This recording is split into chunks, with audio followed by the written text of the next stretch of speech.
Hi guys! Good morning! As you can see, a little very quick tour sa bahay ko.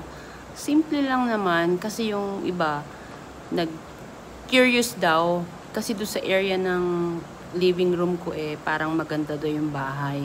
Sabi ko nasa pag-aayos lang yan. Actually, maliit lang naman yung bahay. So, ang ma-share ko lang itong formal dining, maliit na teka, medyo madilim. Buksan natin yung ilaw para makita. Yan. Yan. Ito naman yung setup ng dining table ko. Ayan. Tapos, maliit lang naman yung, ayun yun, sa dulo, yung maliit na hallway, papuntang CR. Ito naman, parang counter sa gitna,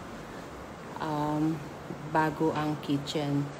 So, yan lang. Simple lang talaga. Maliit lang. As in, bungalow lang ang bahay.